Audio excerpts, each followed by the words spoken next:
Well, it's a little chilly outside today.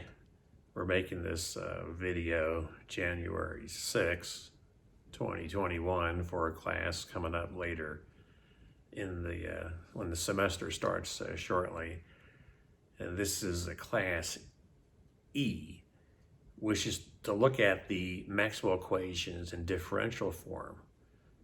So we're going to look at two theorems which you may have seen in other classes, the Divergence Theorem and Stokes Theorem. Now, when you look at a course like theoretical physics or mathematical physics, mathematical physics is the traditional title that you find in many schools. There's a lot of duplication.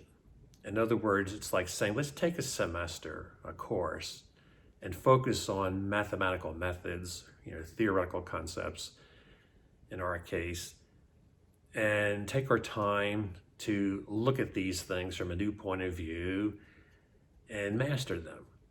So this is a nice thing I like about mathematical physics or theoretical physics, is that you see things again, a lot of things you see again, and it then serves as a review, but it also fortifies you and makes you very, very strong as you master these concepts, which are very important in graduate school, for example, in engineering, physics, astrophysics. You want to have certain concepts really down well, and this course helps you do that.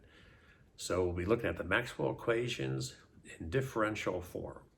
Very, very beautiful mathematical physics, theoretical physics to see this. And next class, we will show how we get optics from electricity and magnetism, the laws of electricity and magnetism, or electromagnetic theory, as you might say, gives way to electromagnetic waves, which are waves, light waves. So that's coming up in another class. Chapter E, Maxwell equations again, but this is going to be the differential form. So we'll say differential form for Maxwell equations. Now, we want to make sure everyone has mastered their vectors. So let's do a little review here, vector review.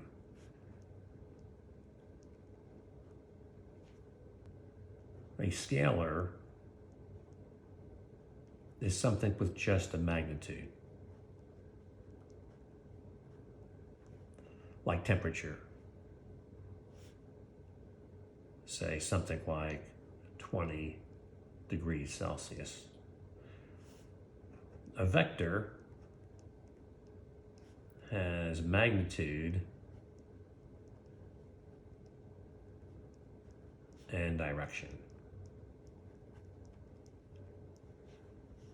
For example, you could say about 50 kilometers per hour east.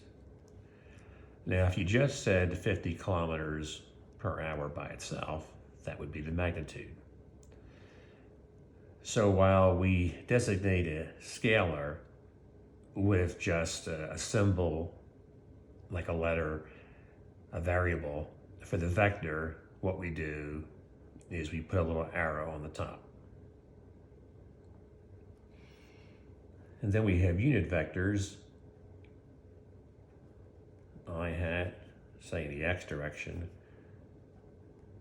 j hat in the y, and k hat for the z. And then we have some definitions of combinations where you have binary operation, say a dot b is to take the magnitude a to magnitude b and the cosine of the angle between them. So if you have here vector A, vector B, There's the angle. Now here you can play the game with the unit vectors. I dot I, that would be 1 times the cosine of 0, since it's the same vectors, like no angle between the two. That's equal to 1. So when you dot each one with itself, you get 1. And if you dot one with a perpendicular one, you would have 1 times the cosine of 90, and you get 0, because see, there's 90 degrees there.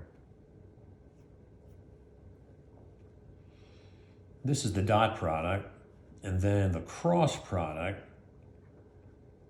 what you do is you take A and B and take the sine of the angle, and then you put a vector that's obtained by different rules, right-hand rule, whatever. Here, if I want to turn A into B, I just take the screwdriver underneath the page and tighten to turn A into B, and it would advance up. This would advance up. If I had A like this and B like that, and turn, I would have the screwdriver like this and turn it to the right to tighten it down like that, and then it would go into the page. So this would be, in hat, and this would be here coming up. And here, if you take, say, I cross I, since the angle is 0, sine is 0, you would get 0. And if you had I cross J, you would have 1 times the sine of 90, which would be 1. But if you turn I into J, underneath, say with a screwdriver up to the ceiling, you would then turn it in. Or some people use the right-hand rule where they just turn the I into the J, and then the thumb points and a K, whatever suits you. So this is K. This is a cross product here. So if you had I cross I, you would get 0. But if you had I, say, cross J, you would have 1 times the sine of 90, and it'd be K hat. Some people use the right-hand rule where they just take the X go into the Y, the thumb points up. I like to use the screwdriver. I just imagine having the screwdriver underneath here. There's like the ceiling. I'm underneath, and I turn, let's say, I into J, and I go up. And then if you had I cross, okay, we have this one done. And if you had, say, J cross K would be I. So J cross K would be I. And there's a cyclic relationship. You have IJK in that order. If you had IJK in that order, then KI would be J. K cross I would be J. So just think of like these are in order: IJK, IJK, IJK. Okay, we're ready to begin the class. And the first thing we're going to do here, E1, is the divergence theorem.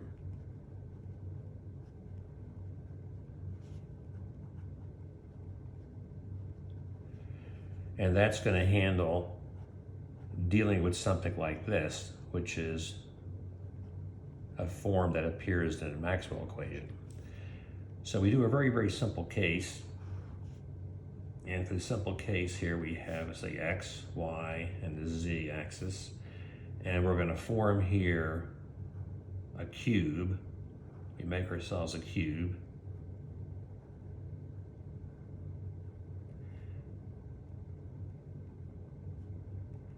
And we'll have a vector field, E, that's very, very simple. The vector field will just be some X, Y, Z, but in the K direction. In other words, be pointing up. And here down below, we have one pointing up. So this here is your delta Z. This here is your delta X, and then the front here is your delta Y. Now down at the bottom, this is the electric field at X, Y, and Z. You know, we shrink this thing down, take limits, then you basically have, you know, point X, Y, and Z. And then here, this would be X, Y, but it's a Z plus a delta Z. Now, when we calculate this, see the little areas, the delta area, if you're looking at it at the top, would be a delta X and a delta Y. And remember, the areas, vectors always point, you know, away from the center. So this would be a K hat. And then the delta A at the bottom, it's still a delta X and a delta Y, but now it's a minus K hat because it points away from the center of the cube. So if you want to calculate what this is, you would only need to worry about the top and the bottom, since when you do the dot product, since this is in the K direction, K dot K is going to be 1. K dot minus K be negative 1. And here, all the other sides, the little unit vector directions for the areas would be perpendicular to the E field. So that would be at 90 degrees and they would get no contribution. In other words, skim the surface. So really what you're doing here is what goes in is going out. What goes out is positive, and what goes in is going to be a negative. So if we do that, we'll have here, say, E, and this is, we can emphasize that this E here really is just a Z component. So if you want, we could just say that this is C and EZ, because it points in the Z direction. So then you have EZ of X, Y, Z plus delta Z, that's at the top, times delta X, delta Y. So we already did the dot product. We took the one at the top. The one at the top, you can imagine here, X, Y, Z plus delta Z, and a K hat goes with it. So when you have that part in here, dot the dA, which is delta X, delta Y, K hat, then the K dot K is 1, and you get this. Then when you do the other side, you have the K with the minus K, you have the EZ is not at the higher height, it's at the lower height, so it's X, Y, Z, and you have delta X, delta Y. So this one here, you know, came from E, X, Y, Z, K hat, still pointing up, this vector is pointing up, but the dA part, the delta A part is pointing down, so K dot negative K will be negative 1. So this is what's coming out, this is what's going in. It's divergence is giving you the net, you know, what's coming out. So here, we can write then that we have this dot dA here. And what we're going to do here, I'm going to put an implied sign because I'm using deltas here, and that's an infinitesimal, you know, differential there, but we'll do this here, like this related, and when we take the limit, we'll have this. So we can have here the EZ, X, Y, Z plus delta Z minus EZ, X, Y, Z, and then we put the delta X and the delta Y on the far right. Now the trick is, and the secret, or the core idea, is to divide this by delta Z and multiply by delta Z. So then here you have a volume. Say this is going to be a volume element. And then what you would do is when you integrate, you would include another integral with the Z that would just like cancel out. Like here's like a derivative and then you're integrating. So that would cancel out. So this is basically going to get you here This is the definition of the partial derivative of EZ with respect to Z. So then what we're going to have here is that this surface integral along the surface is replaced by a volume integral where you have the partial derivative of the Z with respect to Z times dx, dy, dz. So the derivative with respect to Z and then integrate with respect to Z basically undoes it, and that gets you back your area situation over here. But we could imagine to have this in general, where if the electric field, say, consisted of some EX component of X, say, Y, and Z, say I hat, plus an EY component, X, Y, Z, say J hat, plus the EZ component, X, Y, Z, K hat. Then for each of the cases here where you're going out of the sides, say, you would have a similar situation, but a partial of E, say X with respect to X. These are going to be the same, three things there. And the partial of E, Y with respect to Y. So you would have here in general the volume integral. You'd have the partial of EX with respect to X plus the partial of EY with respect to Y and the partial of EZ with respect to Z integrated over dx, dy, and dz. So what we do now is we are going to make an operator to make this easy to write down, and this is the operator, the Dell operator. And by definition, and you've probably seen this in other courses, the partial with respect to X, I hat, plus the partial with respect to Y, J hat, plus the partial with respect to Z, K hat. In general, when you do like spherical coordinates and other coordinates, you gotta be careful, since the I, J, and K hat would get replaced by unit vectors that are not constant, like we saw that R hat, for example, varies. So it's like safer to put the vector on the left-hand side so that you don't have that ambiguity or difficulty. But here, since the I hat, the J hat, and the K hat are fixed, like constants, it doesn't matter. So when we do this, then we do, here, if we do the dot product like this, del dot E, what that would basically be doing is saying you take this like a vector, all right, let's say the partial respect to X, I hat, partial respect to Y, J hat, partial respect to Z, K hat. And if you dot that with EX, I hat plus EY, this is our general E field like this, then what's going to survive is just the I dot I, the J dot J, and the K dot K. Because when you take a unit vector with one perpendicular to it, as we saw earlier, you get 0. So when you do this and do the operation, you'll have then the partial of Vx with respect to X and the partial of Vy with respect to Y and the partial of Vz with respect to Z. You get what's in here.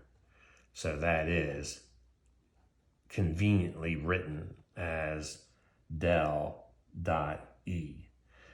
So then we can summarize all this and write down that this surface integral, like here, is equal to a volume integral where you're taking the divergence of the vector field and you integrate here over the volume. So we're just going to let this be the dx, the dy, the dz is a volume element. And that's the answer right there. That's the divergence theorem, that you can replace that. Okay, So we'll be using that in the second part of our class.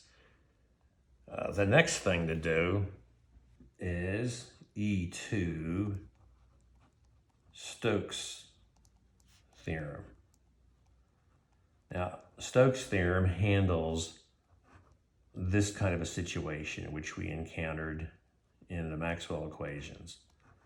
And you might guess, since this went up the dimension to get the volume, this one-dimensional, like a line integral or a curvy line integral of some sort, this will up to an area. So let's go ahead and look at this. And we'll consider here an x, y, and for our loop, we'll take a rectangle and say here along here, and we shrink this down. This is your x, y, and z here, but this will be your b. Say it points in the x direction, so it'd be x, and some function, general function. This here is going to be the delta x. And here, this is going to be the delta y. And we're doing like a flat, we're going to make this a rectangle in this plane, do a specific example. Now here, this is the B field that's in the y direction, and that would be at an x plus a delta x, and then yz. Then up top here, this would be a bx, and this is at x, y plus delta y and z. So we're a bit higher. And then here, this would be the by, since pointing up, and that's x, y, z. And we're going to take limits, delta x, delta y, going to go shrink to 0. So basically, these two are coming from this point down here. And for this one, you're basically picking up a delta y. And over on this one, you're picking up a delta x. So that's how we set it up. So then when we do this, this integral, say bx goes along this direction, which is positive x direction. So you can think of the little dl here would be a delta x, I hat. And, the b that's along there would be the bx, x, y, z, I hat. So when you do this dot product, you see, this will get you a 1, and you'll have here the bx of x, y, z times delta x. That's what you're going to have. This one's along the y direction, so you'll have a by, and you'll have here, just copy x plus delta x and the yz, and that's going to be along delta y, and that's, you're going with the positive y direction, so it's positive. Now here we're going to go in a negative x direction, so in that case we'll have a minus bx x y plus delta y and a z. And then we come down, we're going against the grain. So this is like a j hat, but then when you're coming down, your dl is going to be here probably getting a little bit sloppy. Probably should have made this here. It's probably better to make that a delta so we don't mix differentials, with finite deltas. So this would be here, if I have a differential there, this would be a minus dy,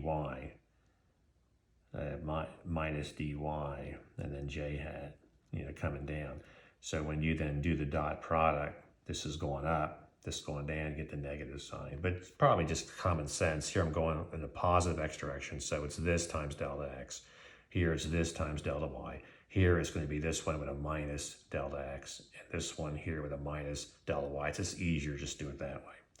So here then minus by xyz delta y coming down. So now what we're going to do is we're going to regroup these, factor out the delta y and delta x. So if we want to have here, say, a delta y pulled out, we'll have this first one here, by x plus delta x y z, and then minus this one down here, by again, and that's x y z. Then if we want to have here the delta x case, what I'm going to do is put a minus sign. I'm going to put a minus sign there so that I can write this one first with the delta y in there. So this is bx xy plus delta y z, and then the other delta x is this one here with a plus sign, so I'll have to have another minus sign to cancel that, and that's then bx xy z. So the trick here is to insert here a delta x and divide by a delta x, and then to insert here a delta y and divide by a delta y. Because when you do that, this is the partial of by with respect to x, because see, here's your x plus delta x, y and z are constant, so you're taking a derivative here, partial with respect to x. And then here you'll have your delta, x delta y, and then you're subtracting the partial. Here it's a y plus delta y, and then x and z are constant, so you're talking here the partial with respect to y, and that's the bx, and then that's delta x delta y. So we have, see, going to another dimension here, 2 dimensions. And if we then integrate with respect to the extra dimension we put in, then what we're going to do is we're going to have that cancel. So it's the same trick that we did before. So we're basically similar trick. So b dot dl, like this, is going to be replaced by an area.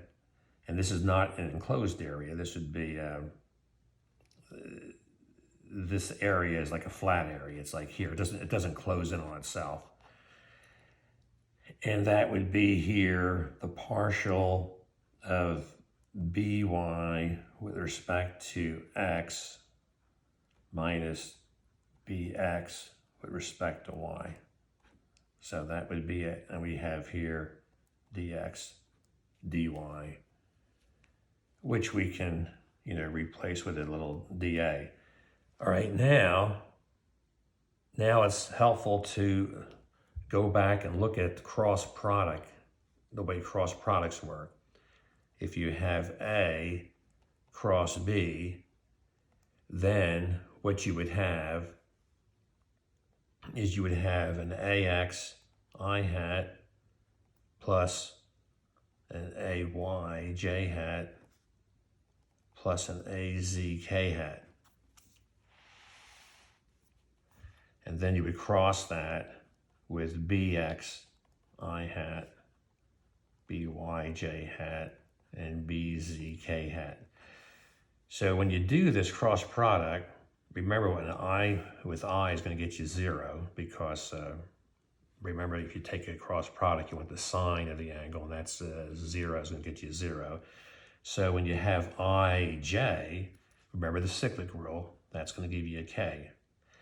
But then when you have a J and an I, it's like flipped, that gets you a minus K. And if you look at that, there's like 3 pairs. There's 3 pairs. So let's look at these two. If you take the AX and the by, the ax and the by, that gets you the k hat. And then if you look at the j cross the I, that's the flip one. That's going to be ay, say bx. See a minus sign. And it'll be the two others. So here you have ax by minus, you have it basically, flipped. In other words, you can think of this as now y and x. We just exchange these two. So that's the k hat. And then there'll be, there'll be the others. But if you look at this, that's kind of what you have here.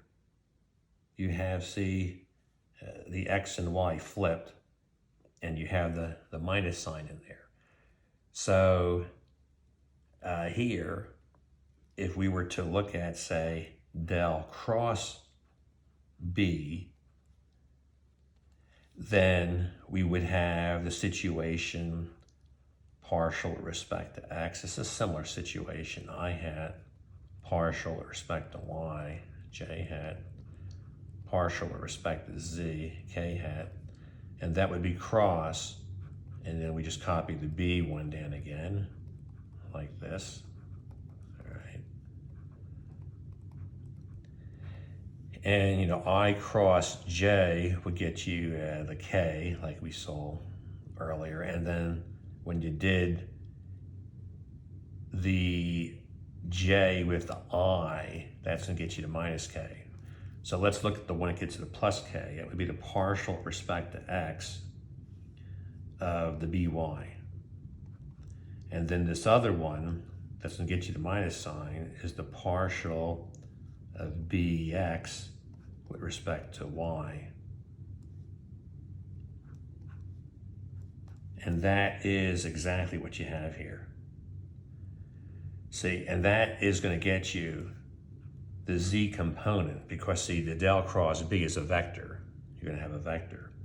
So you can look at this as del cross b, the z component. And then these are the other two dimensions. And you'll have this case for the other two. If you had the more general case, you would have, say, where you have x and a z, and you have the other pairs, and you would have the other components. So that means we can write b dot dl as del cross b dot dA. Because see, this one, remember you have the x and the y patch. If you have a delta x and a delta y, your vector points in the z direction. See? So that means you can, write this as a dA with a k hat, and then if you put, this, k hat in here, then you would have to do a dot, and then k dot k would be 1, and you would get this. So that's what we're saying here, and that's the Stokes Theorem. That's it. Okay, now we're ready to go to E3, the Maxwell equations in differential form. So this is going to be differential form. So let's take it in the Maxwell equation, the first one, Gauss's law, E dot dA is equal to Q over epsilon naught from our last class. So this is the first one, first Maxwell equation. Well, we can write this by the divergence theorem as a volume integral of del dot E over the volume, dV. But we can write this as a volume integral because, see, this is here 1 over epsilon naught, and you're integrating over the volume, the charge density. So if you want how much charge you have inside this enclosure, remember sometimes they write down Qn to emphasize that's the charge on the inside of the enclosure. Then that surface of that sphere, for example, or it could be a cylinder, or it could be a little sort of a box. We have done these cases, before, depending on the symmetry. If we had a line of charge, or if we had, say, a plane of charge, or if we had a point charge, then you can write your Q as integrating the charge density. Now, what mathematicians would like us to do here is to subtract one side from the other before we set them equal. And then they'd like to say that since this is arbitrary, this is an arbitrary, say, surface I can take, or volume I can take with this corresponding surface, for this equation to be true all the time, this has to be zero, what's on the inside. So that gets us our first Maxwell equation in differential form. Del dot E is equal to rho over epsilon naught. We can then write it like this. That's it. First one's done. Then if we go to the second Maxwell equation, that was the one that had B dot dA is equal to 0. Sometimes this one's referred to as no magnetic monopoles. Because see, when you had the charge, if you have a plus charge by itself, then you get the piercing like this. But with the magnet, see, or the current, and a magnet has a north and south pole, then if you were to do field lines like this, if you had some kind of a surface to look at, what goes in must go out. So in other words, you can't get a north pole by itself. If you take a magnet with the north and south pole, say, and cut it in half, you get two baby magnets. And if you keep cutting down, believe it or not, if you get down to say a proton has a little magnetic moment. So it's like, wow, it's like, this is awesome. So this is one way to look at that, the no magnetic monopole. So we have this done now. This is easy because there's a 0 over there. So that means del dot B, there's no charge density to worry about. So it's 0, like that's it. It's like the same thing we did here with just a 0. Q is 0, so that means the rho is 0. So that means everything you did here just with a 0, that's going to be it. So there's no such thing as magnetic charge by itself, like a north pole by itself or a south pole, while there is with the plus and minus electric force, the charge is there. So the third Maxwell equation would be this one here, B dot dl is equal to mu naught I plus mu naught epsilon naught, the derivative of the electric flux with respect to time. So using Stokes theorem, this one would be then del cross B dot dA. Now, if we look at this first one here, you could think of the I as some charge, current, some current density times the area.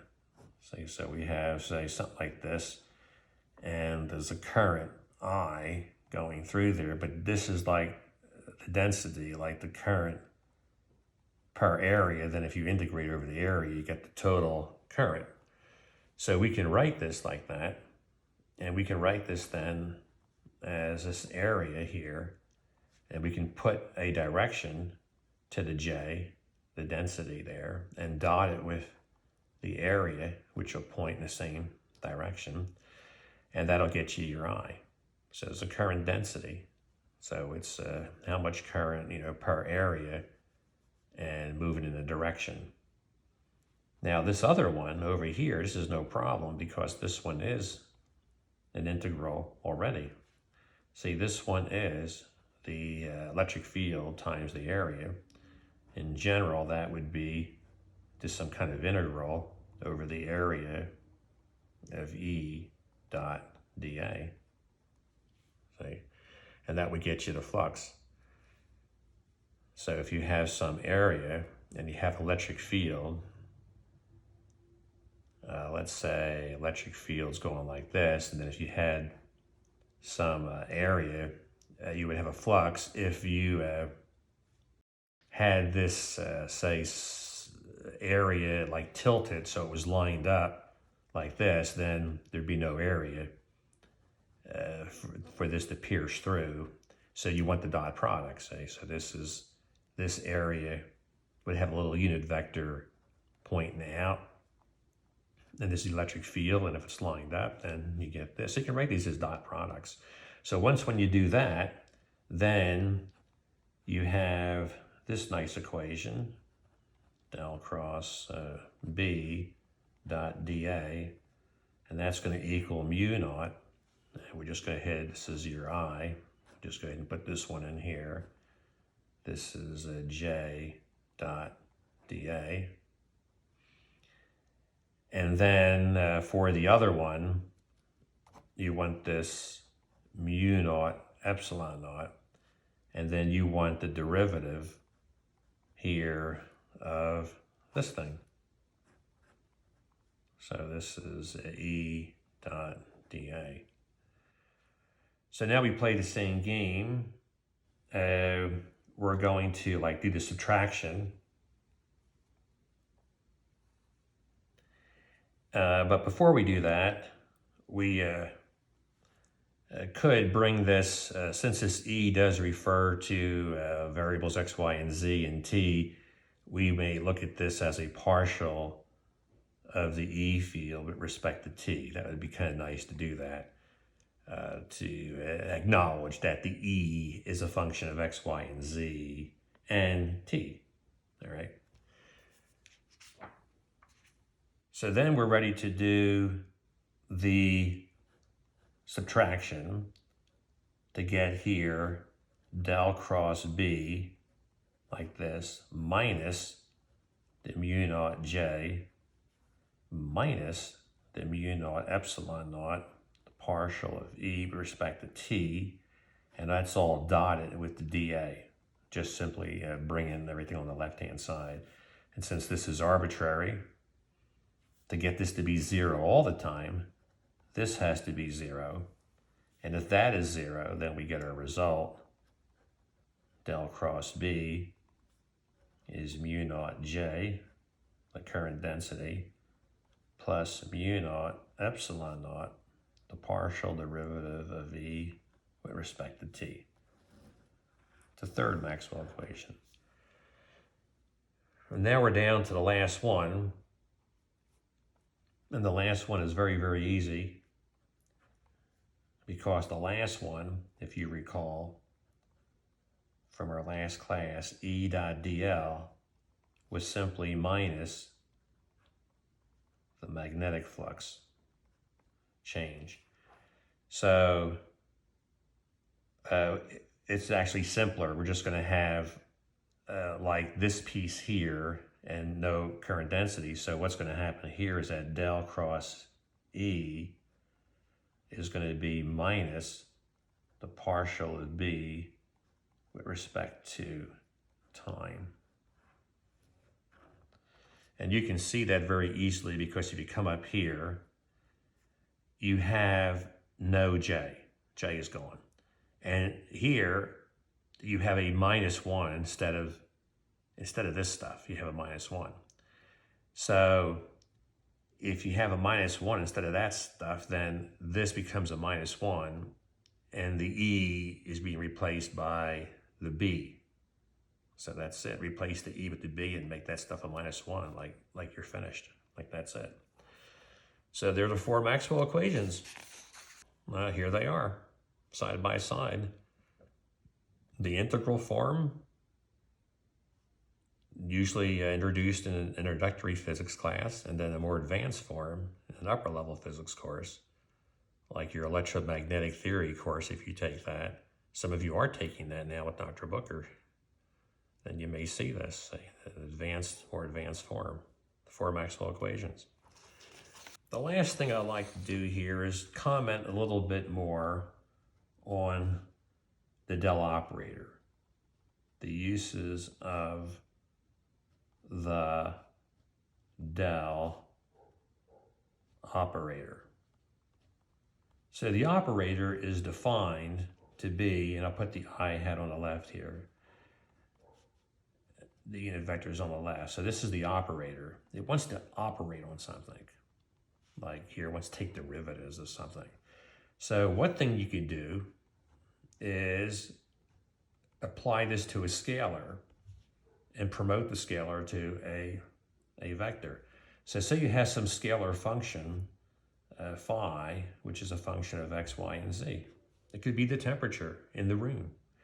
Then if you look at del phi, you would have the partial with respect to x, and the I hat would be then tacked on, plus the partial with respect to y, and then the j hat would be tacked on, plus the partial with respect to the z and the k hat.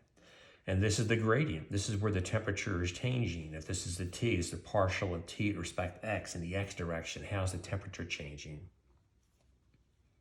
So you may have seen those maps where you have lots of temperatures and you can have little arrows that point in a direction of the temperature changing, or it's getting larger and larger, say, for example. And that's promoting a scalar function to a vector function. Then, two, we can have the divergence, which we already saw. That would be if you take the del dot some vector a, you get the partial of ax with respect to x, plus the partial of ay with respect to y, plus the partial of az with respect to z. You're getting here a scalar, like this is a scalar function. So a vector function has dropped down to a scalar. Here a scalar function has been promoted to a vector function since the vector on the right-hand side. And then three, the curl, that would be the other one that we saw. If you take del cross A, and here, let's go ahead and write these out, where there's an I hat and a j hat and a k hat. Now, we did the k one. It was the partial of, say, a y with respect to x, and then minus the flip, ax with respect to y. Now you can work these out. It's good to work them out in detail. I think you probably did already, maybe in a math class. But see, this acyclic relationship we talked about, you can get this one because, see, this is x, y, z. So if you have the I there, you want to go, watch this. Here you have x, y, z. So if I go x, y, z, in that fashion, I can get them. That's a nice little trick. All right, so this is a y and a z. So just think here, x down at the bottom, then y, z. So x, y, z, clockwise. So if I start the x here, y, z, I got it. So if that's the y, z would have to be down here. And then this would have to be x, and then I would flip these, a, z, and then x. So here's x, y, z, x, y, z, x, y, z.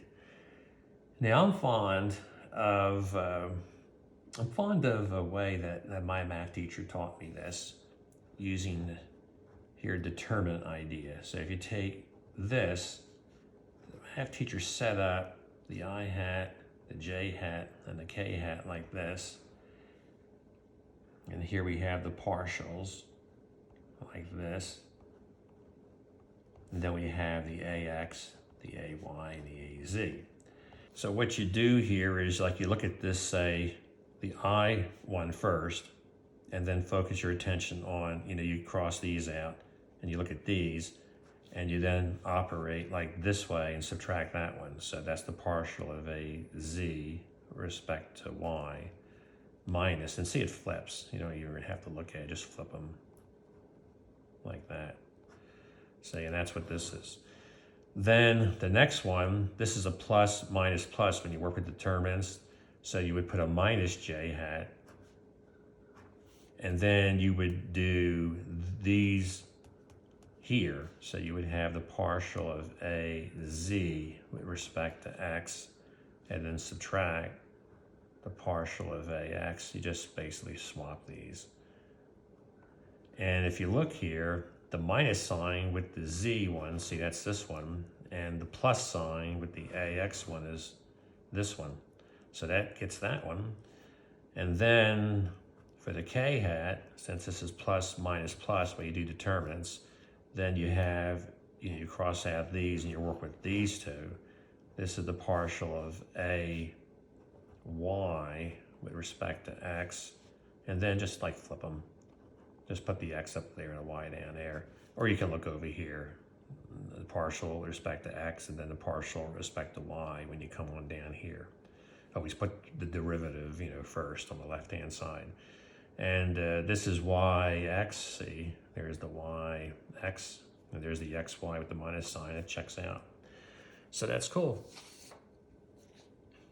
And you'll use these in lots of classes.